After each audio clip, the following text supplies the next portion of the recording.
ANMR ನ್ಯೂಸ್ಗೆ ಸ್ವಾಗತ.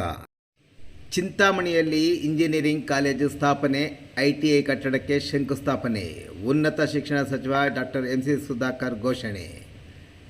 ಚಿಂತಾಮಣಿ ನಗರದಲ್ಲಿ ಇಂಜಿನಿಯರಿಂಗ್ ಕಾಲೇಜು ಸ್ಥಾಪನೆಯ ಜೊತೆಗೆ 2 ಎಕರೆ ಪ್ರದೇಶದಲ್ಲಿ 5 ಕೋಟಿ ರು ವೆಚ್ಚದಲ್ಲಿ ITI ಕಟ್ಟಡಕ್ಕೆ ಶೀಘ್ರವೇ ಶಂಕುಸ್ಥಾಪನೆ ನೆರವೇರಿಸುವುದಾಗಿ ರಾಜ್ಯ ಉನ್ನತ ಶಿಕ್ಷಣ ಸಚಿವರಾದ ಹಾಗೂ ಜಿಲ್ಲಾ ಉಸ್ತುವಾರಿ ಸಚಿವರಾದ ಡಾಕ್ಟರ್ MC ಸುಧಾಕರ್ ಅವರು ಹೇಳಿದರು. ಅವರು ನಗರದ NR ಬಡಾವಣೆಯಲ್ಲಿರುವ ಆಂಜನೇಯರೆಡ್ಡಿ ಕಲ್ಯಾಣ ಮಂಟಪದಲ್ಲಿ ರಾಷ್ಟ್ರೀಯ ಹಬ್ಬಗಳ ಆಚರಣಾ ಸಮಿತಿ, ತಾಲೂಕು ಪಂಚಾಯಿತಿ ಹಾಗೂ ಶಾಲಾ ಶಿಕ್ಷಣ ಇಲಾಖೆಯವರ ಸಂಯುಕ್ತ ಆಶ್ರಯದಲ್ಲಿ ಭಾರತ ರತ್ನ ಡಾಕ್ಟರ್ S ರಾಧಾಕೃಷ್ಣರವರ ಜನ್ಮದಿನಾಚರಣೆ ಹಾಗೂ ತಾಲೂಕು ಮಟ್ಟದ ಶಿಕ್ಷಕರ ದಿನಾಚರಣೆ ಕಾರ್ಯಕ್ರಮದಲ್ಲಿ ಭಾಗವಹಿಸಿ ಸಚಿವರು ಮಾತನಾಡುತ್ತಿದ್ದರು.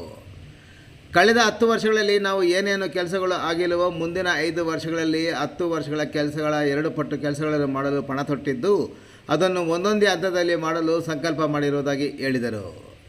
ನಗರದ ಹಲವು ಕಾಲೇಜು ಕಟ್ಟಡಗಳಿಗೆ ಈಗಾಗಲೇ ಅನುದಾನ ದೊರಕಿಸಿಕೊಟ್ಟಿರುವುದಾಗಿ ಹೇಳಿದ ಸಚಿವರು, ನಗರದ ಸರ್ಕಾರಿ ಪಾಲಿಟೆಕ್ನಿಕ್ಕನ್ನು ನಮ್ಮ ತಾತ ಮಂಜೂರಾತಿ ದೊರಕಿಸಿಕೊಟ್ಟಿದ್ದು, ಅದಕ್ಕೆ ಇದೀಗ 73 ವರ್ಷಗಳ ಇತಿಹಾಸವಿದೆ. ಅಲ್ಲಿ ಹಳೆ ಕಟ್ಟಡಗಳ ಜೊತೆಗೆ ಹೊಸ ಕಟ್ಟಡಗಳ ಮೂಲಕ ಹೊಸ ರೂಪವನ್ನು ಕೊಡುತ್ತಿರುವುದಾಗಿ ಹೇಳಿದರು. ಈಗಾಗಲೇ ಪ್ರಾರಂಭ ಮಾಡಿರುವ ITI ಕಟ್ಟಡ ನಿರ್ಮಾಣ ಮಾಡಲು ಕನ್ನಂಪಲ್ಲಿ ಕೆರೆಯ ಪಕ್ಕದಲ್ಲಿ ಗುರುತಿಸುವ 2.5 ಎಕರೆ ಸರ್ಕಾರಿ ಜಾಗದಲ್ಲಿ 5 ಕೋಟಿ ರು ವೆಚ್ಚದಲ್ಲಿ ITI ಕಟ್ಟಡ ಪ್ರಾರಂಭಕ್ಕೆ ಶೀಘ್ರವೇ ಶಂಕುಸ್ಥಾಪನೆ ಮಾಡುತ್ತಿರುವುದಾಗಿ ಹೇಳಿದ ಸಚಿವರು, ಇಂಜಿನಿಯರಿಂಗ್ ಕಾಲೇಜು ಸ್ಥಾಪನೆ ಮಾಡಲು ಎಲ್ಲ ಸಿದ್ಧತೆಗಳನ್ನು ನಡೆಸಿದ್ದು, ಇಂಜಿನಿಯರಿಂಗ್ ಕಾಲೇಜು ಪ್ರಾರಂಭ ಮಾಡುವುದಾಗಿ ಸಹ ಹೇಳಿದರು. ಇನ್ನು ರಾಜ್ಯದಲ್ಲಿ ರಾಷ್ಟ್ರೀಯ ಶಿಕ್ಷಣ ನೀತಿಯನ್ನು ಪಕ್ಕಕ್ಕಿಟ್ಟು ರಾಜ್ಯ ಶಿಕ್ಷಣ ನೀತಿಯನ್ನು ಜಾರಿಗೆ ತಂದು ಅದಕ್ಕೆ ಗಟ್ಟಿ ಅಡಿಪಾಯ ಆಗಲು ಪ್ರಯತ್ನ ಮಾಡುತ್ತಿದ್ದೇವೆ ಎಂದ ಸಚಿವರು, ಬಹಳಷ್ಟು ಬದಲಾವಣೆಗಳು ತರಬೇಕಾದರೆ ಸರ್ಕಾರಿ ಶಾಲೆಗಳು ಯಾವುದೇ ಖಾಸಗಿ ಶಾಲೆಗಳಿಗಿಂತ ಕಡಿಮೆ ಇಲ್ಲ ಎಂಬುದನ್ನು ಶಿಕ್ಷಕರು ತೋರಿಸಬೇಕಾಗಿದೆ ಎಂದರು. ಇಂದು ಖಾಸಗಿ ಸಂಸ್ಥೆಗಳ ಮಧ್ಯೆ ಸರ್ಕಾರಿ ಸಂಸ್ಥೆಗಳು ಕಾರ್ಯನಿರ್ವಹಿಸಬೇಕಾಗಿದೆ. ಪೋಷಕರಲ್ಲಿ ಹೆಚ್ಚಾಗಿ ಖಾಸಗಿ ಶಾಲೆಗಳ ಪರ ಒಲವಿದೆ. ಕಾರಣ, ಜೀವನದಲ್ಲಿ ಬದುಕಬೇಕಾದರೆ ವಿದ್ಯಾಭ್ಯಾಸ ಮುಖ್ಯ. ಕರ್ನಾಟಕ ರಾಜ್ಯದಲ್ಲಿ ಕನ್ನಡ ಭಾಷೆಗೆ ಹೆಚ್ಚು ಪ್ರಾಧಾನ್ಯತೆ ನೀಡುವ ನಿಟ್ಟಿನಲ್ಲಿ ಕನ್ನಡ ಭಾಷೆಗೆ ಸರ್ಕಾರ ಹೆಚ್ಚು ಆದ್ಯತೆ ನೀಡುತ್ತಿರುವ ಹಿನ್ನೆಲೆಯಲ್ಲಿ ಪೋಷಕರು ತಮ್ಮ ಮಕ್ಕಳನ್ನು ತಮ್ಮ ಕಾಲಿನ ಮೇಲೆ ಅವರು ನಿಂತುಕೊಳ್ಳಲಿ ಎಂಬ ಆಸೆಯಲ್ಲಿ ಆಂಗ್ಲ ಭಾಷೆಯ ಖಾಸಗಿ ಶಾಲೆಗಳಿಗೆ ಹೆಚ್ಚು ಒಲವು ತೋರಿಸಿ ಸರ್ಕಾರಿ ಶಾಲೆಗಳು ಮುಚ್ಚಲು ಕಾರಣವಾಗಿದೆ ಎಂದರು. ಇದರಿಂದ ರಾಜ್ಯದಲ್ಲಿ ಹಲವಾರು ಗ್ರಾಮಗಳಲ್ಲಿ ವಿದ್ಯಾರ್ಥಿಗಳ ಕೊರತೆಯಿಂದ ಶಾಲೆಯನ್ನು ಮುಚ್ಚಬೇಕಾದ ಪರಿಸ್ಥಿತಿ ಒದಗಿ ಬಂದಿದೆ. ಓದುವ ವಿದ್ಯಾರ್ಥಿಗಳು ಇದ್ದಾರೆ. ಬಹಳ ಬಡವರು ಸಹ ಮಕ್ಕಳು ಉತ್ತಮ ವಿದ್ಯಾಭ್ಯಾಸಕ್ಕಾಗಿ ಖಾಸಗಿ ಶಾಲೆಗಳಿಗೆ ಹೆಚ್ಚು ಆದ್ಯತೆ ನೀಡುತ್ತಿರುವುದರಿಂದ ಸರ್ಕಾರಿ ಶಾಲೆಗಳಲ್ಲಿ ಸಂಖ್ಯೆ ಕ್ಷೀಣಿಸಲು ಕಾರಣವಾಗಿದೆ ಎಂದು ಸಚಿವರು ವಿವರಿಸಿದರು. ಸರ್ಕಾರಿ ಶಾಲೆಗಳಿಗೆ ಮಕ್ಕಳು ಮುಖ ಮಾಡುವಂಥ ಕೆಲಸ ಶಿಕ್ಷಕರು ಮಾಡಬೇಕು. ಅದಕ್ಕೆ ಸರ್ಕಾರ ಹಲವು ಕ್ರಮಗಳನ್ನು ಆಲೋಚನೆ ಮಾಡಿದೆ ಎಂದರು.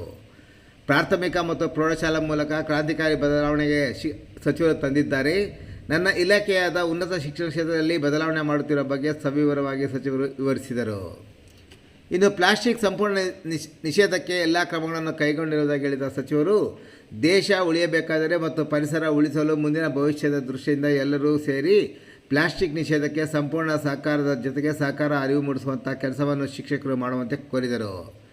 ಇನ್ನು ಕಾರ್ಯಕ್ರಮವನ್ನು ಉದ್ದೇಶಿಸಿ ಚಿಕ್ಕಬಳ್ಳಾಪುರ ಜಿಲ್ಲೆಯ ಉಪನಿರ್ದೇಶಕರಾದ P. ಬೈಲಾಂಜನಪ್ಪ, ಕ್ಷೇತ್ರ ಶಿಕ್ಷಣಾಧಿಕಾರಿ CN ಗೋವಿಂದಪ್ಪ ಮಾತನಾಡಿದರು.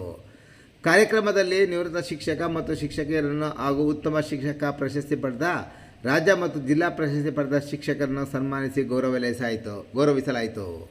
ಇನ್ನು ಕಾರ್ಯಕ್ರಮದ ವೇದಿಕೆಯಲ್ಲಿ ತಹಸೀಲ್ದಾರ್ KR ಸುದರ್ಶನ್ ಯಾದವ್, ತಾಲೂಕು ಪಂಚಾಯಿತಿ ಕಾರ್ಯನಿರ್ವಹಣಾಧಿಕಾರಿ S. ಆನಂದ್, ನಗರಸಭೆಯ ಪೌರಾಯುಕ್ತ GN ಚಲಪತಿ, ಜಿಲ್ಲಾ ಪ್ರಾಥಮಿಕ ಶಾಲಾ ಶಿಕ್ಷಕರ ಸಂಘದ ಅಧ್ಯಕ್ಷ ನಾರಾಯಣಸ್ವಾಮಿ, ಕಾರ್ಯದರ್ಶಿ ಅಶೋಕ್ ಕುಮಾರ್, ತಾಲೂಕು ಅಧ್ಯಕ್ಷ ರಮಣಪ್ಪ, ಕಾರ್ಯದರ್ಶಿ ವಸಂತರೆಡ್ಡಿ, ಕನ್ನಡ ಸಾಹಿತ್ಯ ಪರಿಷತ್ ಅಧ್ಯಕ್ಷ MA ಪ್ರಕಾಶ್, ಪದಾಧಿಕಾರಿಗಳಾದ ಗಂಗುಲಪ್ಪ, ವೆಂಕಟಾಚಲಪತಿ, ಶಂಕರರೆಡ್ಡಿ, ರಾಮರೆಡ್ಡಿ, ಕೋಚಿಮಲ್ ನಿರ್ದೇಶಕ ಬಾಬು, ನಗರಸಭಾ ಸದಸ್ಯರು ಸೇರಿದಂತೆ ಹಲವಾರು ಶಿಕ್ಷಕರು, ಶಿಕ್ಷಕಿಯರು, ಸಂಘಟನೆಗಳ ಮುಖಂಡರು ಮತ್ತಿತರರು, ಚುನಾಯಿತ ಪ್ರತಿನಿಧಿಗಳು ಹಾಗೂ ಇತರ ಮಂದಿ ವೇದಿಕೆಯಲ್ಲಿ ಉಪಸ್ಥಿತರಿದ್ದರು.